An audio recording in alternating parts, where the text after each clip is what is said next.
Hey guys, I'm finally back again after a little bit of a break. I was on holiday in the US and I was there for a while. I was there for about 5 weeks, 5.5 weeks. Had a fantastic time, but I really needed a break. While I was in the US, I didn't do any reading of any books or anything like that. I read quite a lot of magazines. There was only one book that I picked up around the beginning of August when it came out, and that was Bad Feminist. Bad Feminist is by Roxane Gray. You've heard a lot about her here on BookTube from SteveReadBooks and Jenny at Adultish Books, talking about her title, An Untamed State. I picked up Bad Feminist and it came out, I think it was the 7th of August is when this book came out, and it came out in paperback, which is, yeah, cheaper, a lot cheaper. And when I picked this book up, I went over to one of the independent bookstores over in New Orleans where I was, and that bookstore is called Octavia Books. So really cute, really nice. And while I was there, what I did was I picked up a copy of NW. This is a copy. I prefer the look of this one than the one I had before. But as you know, before I went off to the US, I had the pleasure of going to see Zadie Smith, or should I say hear and see and suck up all the goodness and fabulousness of Zadie Smith in Paris at Shakespeare Co. And the same day I met up with SteveReadBooks, who is awesome, cool, and we had a great time. And I also met up with another fabulous blogger that you don't know. She's Norwegian. Her name is Silje. She is a WordPress book blog that she's working on getting a translator button so that we can all read it in English. And when that happens, I'll let you know. But I'll link their links below. Silje over at WordPress, SteveReadBooks here on YouTube. And the fabulousness of Zadie Smith, I don't know what to tell you. She's fab-boo, okay? She had everything going for her. So much so that she had us all in pure dead silence. When they asked for questions, it just went stone cold silent. Everybody's like... Suddenly, everybody became speechless. Needless to say, I worked up some courage and I asked the first question and things got rolling. And here's a little insider tip. I asked about Zadie Smith's last short novella, which was called The Embassy of Cambodia. And I told her that I really liked that story and I loved Fatou that was in the story, and I wanted to know if she was going to make a full-length book about Fatou. And she told me they were making a movie of the Embassy of Cambodia. Is that not cool? So look out for that sometime. I don't know when, but it's in the works. She said she was working on it with her husband at the moment. So that was basically 3 or 4 days before I actually went off to the States. Had a fab time. And of course, while I was there, I had to do some book shopping. You know me, I can't resist. So, I got 2 other books that I forgot to tell you. SteveReadBooks brought me this one, which is such a cool, nice thing for him to do, which is The Secret History in this beautiful UK edition. All nice and black and nice and smells good. Thank you, Steve. Very sweet of you to do that. While I was in Shakespeare and Co, I picked up this one, and I don't know what it's about, but the title got me wondering, and the first few lines got me as well. It's called How to Fight Islamist Terror from the Missionary Position. I don't know if you guys have heard of this one, but yeah, this is a pretty little hardback edition. Very pretty. Cost me a pretty penny because it's Shakespeare and Co. And while I was there, I got this really cool Shakespeare and Co bookmark. I love the Shakespeare and Co bookmarks. Free, and they pop them inside the book. So I picked up this book and I couldn't resist. It just sounded really interesting. So more on that when I know more. Okay, now, when I was in the States, I did some book shopping and I picked up We Are All Completely Beside Ourselves. This is one of the long listed books for the Man Booker by Clare and Joy Fowler. I have this to read fairly soon because I would like to get to finish this one before the long list is actually out, which I think the long list is out. I think it's the 7th of September, so I need to get on this one. This is another long listed one. It's To Rise Again at a Decent Hour. This one is also long listed Man Booker. It's basically about I think he's a Jewish dentist who gets his identity stolen on social media or something like that, like Facebook or something. But I'm sure it has a lot of other really deep stuff in it because it is a Man Booker Prize long listed book. So I'm not really sure what this is about, but I would like to get to this one as well before the 7th of September if possible. This one, We Are All Completely Beside Ourselves. I don't know if you've heard about this book, but I'll read the back for you so you have an idea. It says, Mother and Dad, Brother Lowell, Sister Fern, and Rosemary, who begins her story in the middle. She has her reasons. I was raised with a chimpanzee, she explains. I tell you, Fern was a chimp, and already you aren't thinking of her as my sister. But until Fern's expulsion, she was my twin, my funhouse mirror, my whirlwind other half, and I loved her as a sister. As a child, Rosemary never stopped talking. Then something happened, and Rosemary wrapped herself in silence. Okay, so that's this book. If I remember correctly, I think Kamil, over What Kamil Reads, did a review on this. I haven't watched the review yet because you know, I want to make my own opinion on this one first before I watch his review. So this one as well, I will be picking up before the 7th. So I'm going to see if I can read these two before the 7th September if possible. Next, I won a giveaway here on YouTube from a lovely natural hair blogger. Her name is IAmRallyGirl. I'll put her stuff here down below and her links will be below. So if you're looking for a new natural hair channel to follow, she's got an excellent channel. She does all kinds of fabulous updos and styles, and she does all kinds of stuff. Well, she had this fantastic giveaway and I won these fantastic earrings that she made. And not only that, but I won this fantastic book, Better Than Good Hair. I don't read these good hair books and stuff anymore because I think I read them all.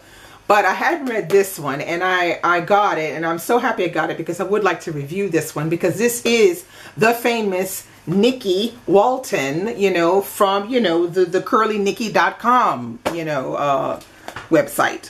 So look out for a review of this one, probably here on my channel here on YouTube, but also on my blog over on WordPress. So that's where I won these. Thank you, girl. I loved everything that was in the box. Thank you so much. I was lucky. Thank you. Thank you.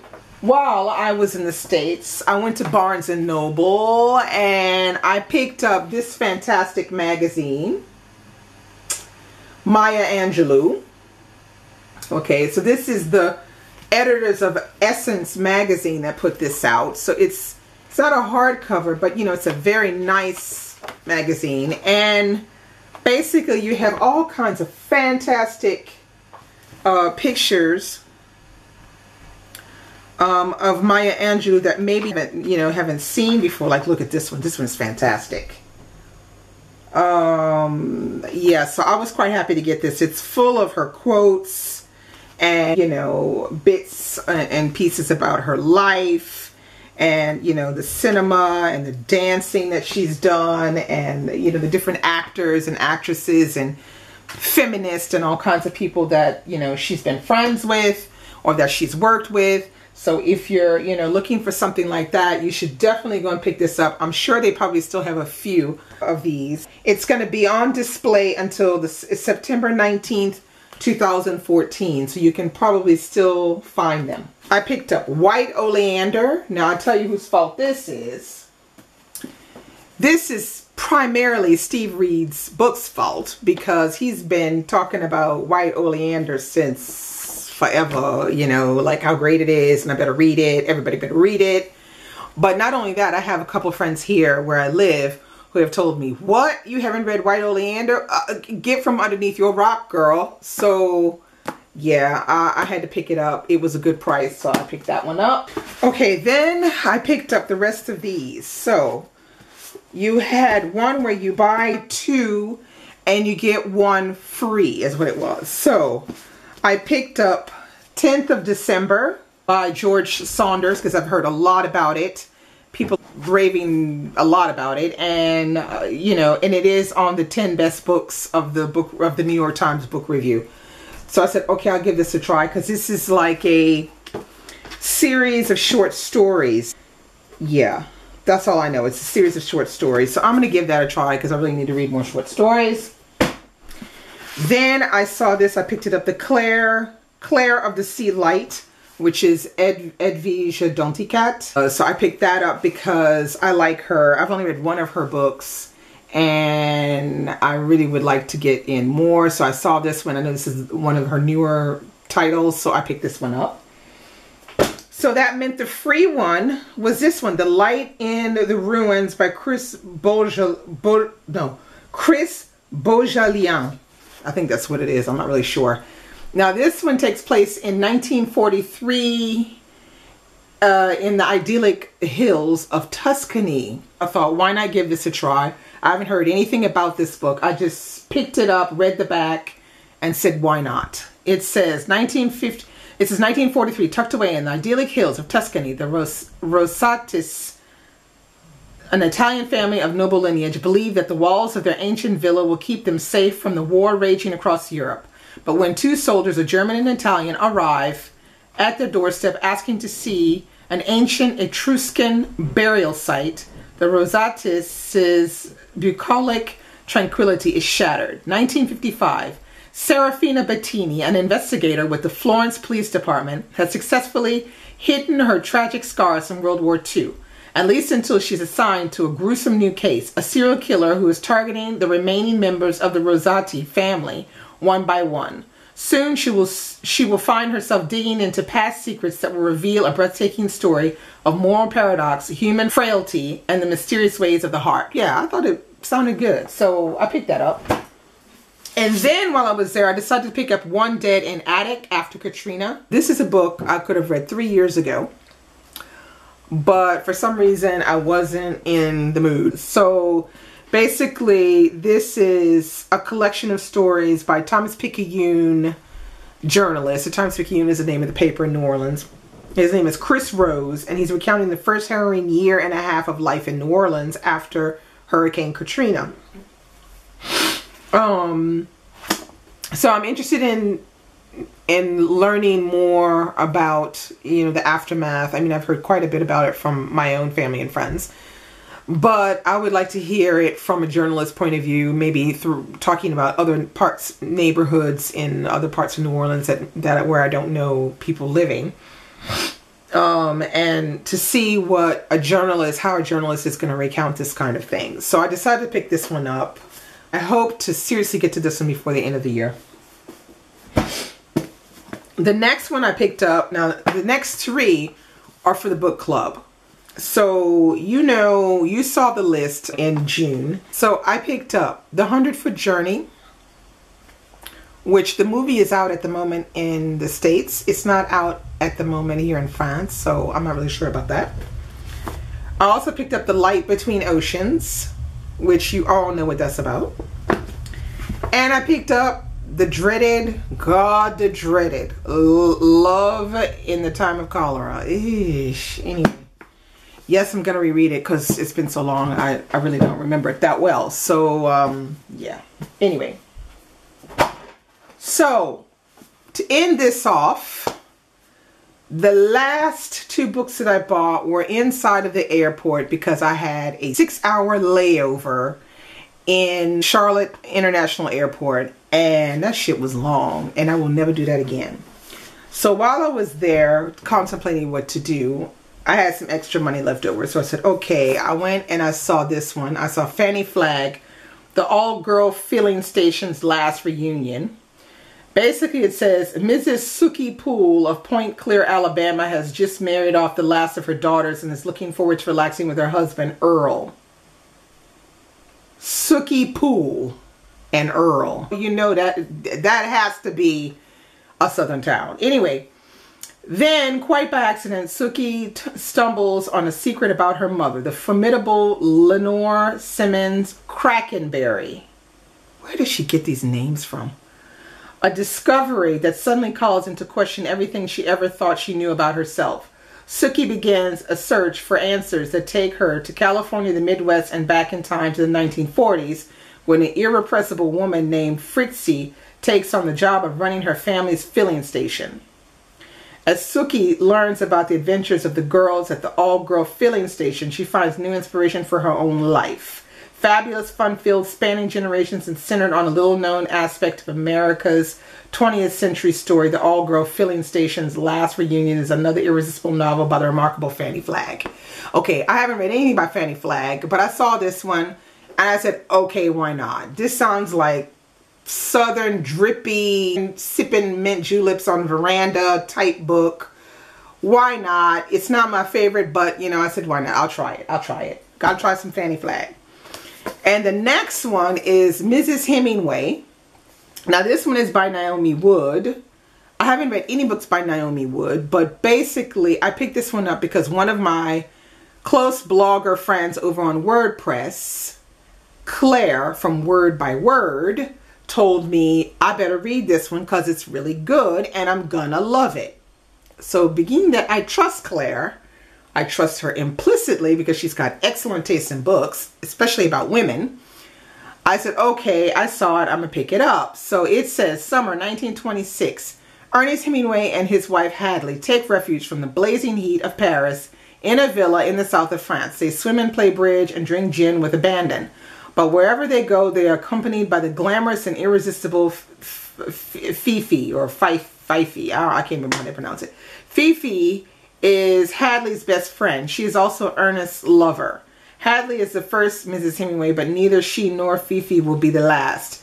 Narrated by Hemingway's 4 wives, Hadley, Fifi, Martha, and Mary, and people, the members of the fabled Lost Generation, Mrs. Hemingway paints a complex portrait of the man behind the legend and the women behind the man, a riveting tale of passion, love, and heartbreak.